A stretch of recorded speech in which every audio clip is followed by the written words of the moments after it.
Eu começo por cumprimentar os senhores membros do Conselho Regulador, agradecer a sua presença. Da nossa parte, nós temos afirmado sempre que, havendo na Constituição e na lei atribuições e competências próprias à ERC e atribuições e competências próprias à Assembleia da República, nós sempre dissemos que, independentemente, para além da avaliação política e da discussão na Assembleia da República sobre o trabalho da ERC, neste processo designadamente, e todos os outros, neste caso específico, essa avaliação não devia substituir, nem devia acontecer em vez do trabalho que a Assembleia da República devia ter feito especificamente sobre esta matéria. Trocado em expressão mais simples, os senhores fazem o vosso trabalho, nós fazemos o nosso. Infelizmente não foi isso que aconteceu ainda até agora e aquilo que nós defendemos nesta comissão fosse designadamente realizar a audição e criar a oportunidade de conhecermos e ouvirmos de viva voz o Jornal Público, a sua direção, os seus profissionais, o seu Conselho de Redação, e se o PS propôs a audição do Sr. Ministro, o Sr. Ministro vem cá para a semana, o BE propôs a audição do Conselho Regulador, e cá estão os senhores, nós propusemos que os profissionais do público fossem ouvidos e esses não virão. Evidentemente que não virão, porque a proposta foi rejeitada por maioria e, portanto, ainda não é desta que nós fazemos o nosso trabalho, nós, a Comissão Parlamentar, a Assembleia da República, naquilo que é uma incumbência que a Constituição atribui à Assembleia da República e designadamente às Comissões Parlamentares. Nesse sentido, não havendo aqui propriamente uma espécie de auditoria parlamentar ao trabalho que a ERC tem a obrigação de fazer nos termos da lei e da Constituição, existem, apesar de tudo, algumas matérias relativamente às quais temos agora a oportunidade de suscitar, ouvir eventuais esclarecimentos, ultrapassar eventuais perplexidades, e não vai ser agora que o PCP fará uma espécie de discussão genérica ou teórica sobre quer o caráter da ERC, quer a forma da sua designação, quer a lei nesse sentido, quer sequer sobre o conceito enciclopédico ou não da palavra pressão. Bem, essas elucubrações teremos tempo mais noutra altura, agora o tempo é curto e eu gostava de perguntar especificamente sobre esta matéria, como é que foi rejeitada a possibilidade, se é que ela foi admitida, de fazer algo de mais concreto para ultrapassar a suposta insuperabilidade da contradição dos testemunhos. Isto é, se a jornalista diz uma coisa e o ministro diz outra, dá-se por provado aquilo que o ministro disse, porque mais por menos dá menos.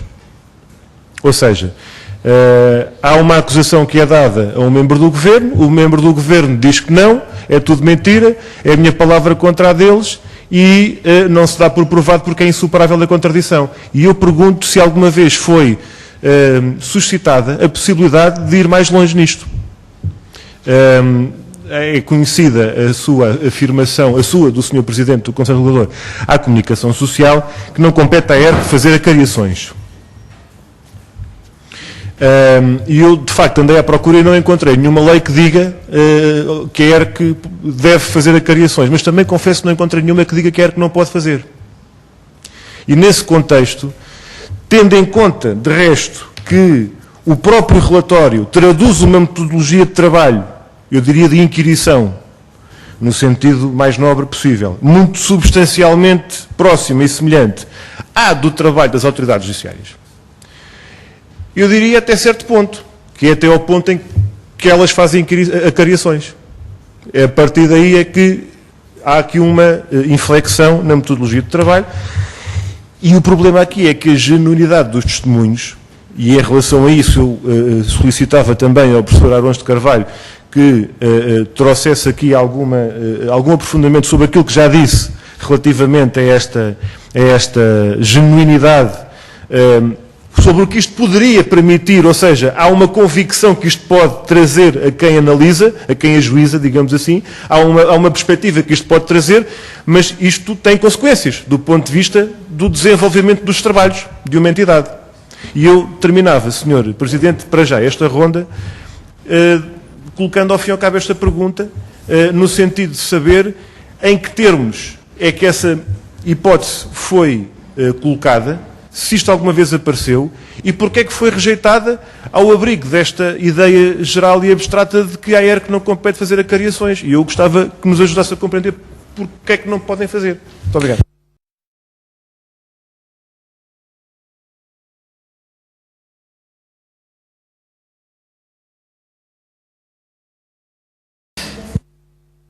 Muito obrigado, Sr. Presidente. Há pouco a Sra. Conselheira Luísa Roseira disse que a ERC só pode fazer o que está previsto na lei, não pode fazer o que não está escrito. Ora, nos estatutos da ERC, artigo 67, diz que os procedimentos sancionatórios para processar e punir práticas de contraordenações regem-se pelo disposto no regime do ilícito de mera ordenação social e subsidiariamente pelo disposto no Código de Processo Penal.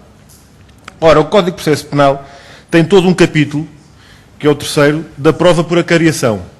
E eu gostava que me explicasse se, expressamente nos estatutos da ERC, há uma remissão para o Código de Processo Penal, em que a prova por acariação é não apenas uma possibilidade, mas um dever em caso de contradição nas suas declarações em relação ao arguido.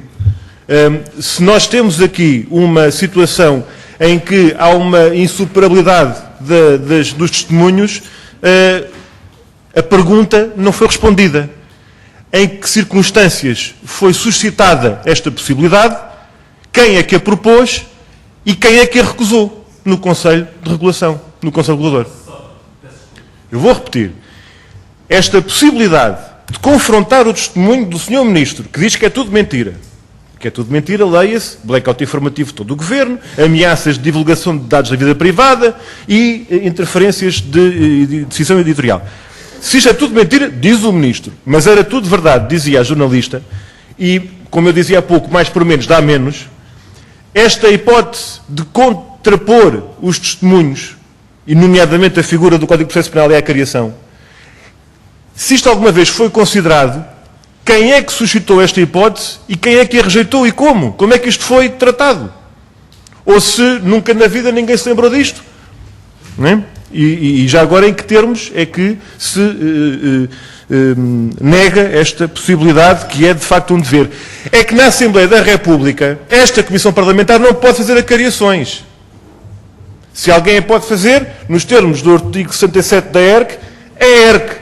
E por isso é que eu dizia há pouco, nós fazíamos o nosso trabalho, os senhores faziam o vosso. O nosso não foi feito por voto de conta da maioria. O da ERC estamos agora a ver. E quando o Sr. Presidente do Conselho Regulador diz que mesmo que os factos que não deram por provados fossem afinal dados por provados, nós não estaríamos perante o ilícito, eu queria pedir-lhe que explicasse melhor essa afirmação, porque se o que não é dado por provado é a ameaça de blackout informativo de todo o Governo em relação ao Jornal Público, é a ameaça de divulgar na internet um dado da vida privada da jornalista envolvida, e a interferência de um ministro na decisão editorial de publicação de uma notícia, se isto fosse dado como provado, era apenas eticamente condenável? A partir de onde é que é ilícito? É ameaças à integridade física? É dizer, dou-te um tiro? A partir de quando é que a ERC tinha que fazer alguma coisa a não ser uma observação do ponto de vista ético e político? É porque, para discutir ética e política, há muita gente neste país. Eu não estou cá para isso. E, portanto, quando tratamos de licitude ou ilicitude do cumprimento das leis e da Constituição, há qualquer coisa mais grave do que isso. E eu termino, Sr. Presidente, pedindo um esclarecimento a esta coisa. O que é que uma prática que viola frontalmente a Constituição tem de lícito. Muito obrigado, Sr. Deputado. Até que ponto é que o que é inconstitucional é lícito? Muito obrigado.